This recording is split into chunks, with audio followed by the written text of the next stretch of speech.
ಮತ್ತೋರ್ವ ಮಹಿಳೆ ಬಲಿಯಾಗಿದ್ದಾರೆ. ಪಾತ್ರೆ ತೊಳಿತಾ ಇದ್ದಾಗಲೇ ಹೃದಯಾಘಾತದಿಂದ ಸಾವನ್ನಪ್ಪಿದ್ದಾರೆ. ಮಂಡ್ಯ ಜಿಲ್ಲೆಯ ಬಾಳೆಹೊನ್ನಗ ಗ್ರಾಮದಲ್ಲಿ ಈ ಘಟನೆ ಆಗಿದೆ. 45 ವರ್ಷದ ಶೀಲಾ ಹೃದಯಾಘಾತಕ್ಕೆ ಮೃತಪಟ್ಟಂತ ಮಹಿಳೆ. ಹೃದಯಾಘಾತಕ್ಕೆ ಬಲಿಯಾಗ್ತಾ ಇರುವಂಥವರ ಸಂಖ್ಯೆ ಪ್ರತಿದಿನ ಏರಿಕೆ ಆಗ್ತಾ ಇದೆ. ಕಾರಣ ಕೇಳಿ ನೀವು. ಪಾತ್ರೆ ತೊಳಿತಾ ಇದ್ರಂತೆ, ಆ ಹೊತ್ತಿನಲ್ಲಿ ಹೃದಯಾಘಾತ. ಇನ್ನೊಬ್ರು ಯಾರೋ ತೋಟದಲ್ಲಿ ಕೆಲಸ ಮಾಡ್ತಾ ಇರ್ತಾರೆ, ಗದ್ದೆಯಲ್ಲಿ ಕೆಲಸ ಮಾಡ್ತಾ ಇರ್ತಾರೆ, ಹೊಲದಲ್ಲಿ ಕೆಲಸ ಮಾಡ್ತಾ ಇರ್ತಾರೆ, ಆ ಸಂದರ್ಭದಲ್ಲಿ ಹೃದಯಾಘಾತ. ಇನ್ನೊಬ್ರು ಯಾರೋ ಕ್ರಿಕೆಟ್ ಆಡ್ತಾ ಇರ್ತಾರೆ, ಸಿಕ್ಸರ್ ಹೊಡಿತಾರೆ, ಆ ಸಂದರ್ಭದಲ್ಲಿ ಹೃದಯಾಘಾತ. ನಂದೀಶ್ ಇದ್ರ ಬಗ್ಗೆ ಡೀಟೇಲ್ಸ್ ಕೊಡೋದು ಹೋಗ್ತಾರೆ. ನಂದೀಶ್ ಹಾಸನ ಆಯಿತು, ಹಾಸನ ನಂತರ ಮಂಡ್ಯದಲ್ಲೂ ಕೂಡ ಮತ್ತೆ ಪದೇ ಹೃದಯಾಘಾತಕ್ಕೆ ಬಲಿಯಾಗ್ತಾ ಇದ್ದಾರೆ.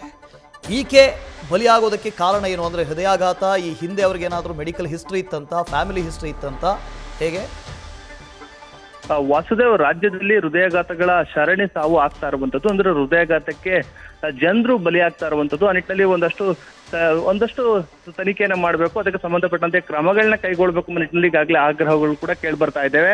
ಅದರ ಜೊತೆಗೆ ಇದೀಗ ಮಂಡ್ಯದಲ್ಲೂ ಕೂಡ ಹೃದಯಾಘಾತಕ್ಕೆ ಮಹಿಳೆಯರುಗಳು ಬಲಿಯಾಗಿರುವಂತದ್ದು. ಮಂಡ್ಯ ಜಿಲ್ಲೆ ಮಳವಳ್ಳಿ ತಾಲೂಕಿನ ಬಾಳೆಹೊನ್ನಗ ಗ್ರಾಮದ ಶೀಲಾ ಆಕೆ ಪಾತ್ರೆಯನ್ನು ತೊಳಿತಾ ಇರ್ತಾಳೆ. ಆ ಸಂದರ್ಭದಲ್ಲಿ ಏಕಾಏಕಿ ಆಕೆಗೆ ಹೃದಯಾಘಾತ ಆಗಿರುವಂತದ್ದು. ಹೃದಯಾಘಾತ ಆಗಿ ಆಸ್ಪತ್ರೆ ಸಾಗಿಸುವ ಮುನ್ನವೇ ಆಕೆ ಮೃತಪಟ್ಟಿರುವಂತದ್ದು.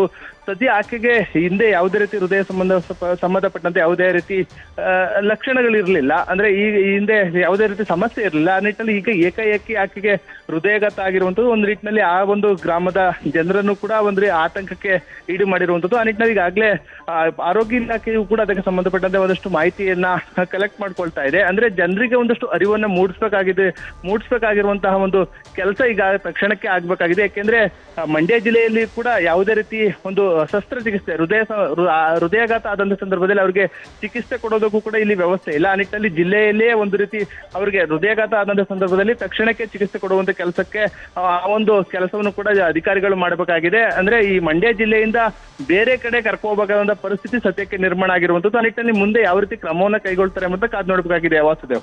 Okay, thank you Nandish. News first ನಿರ್ಭೀತಿಯಿಂದ ನಿಮ್ಮ ಪರವಾಗಿ.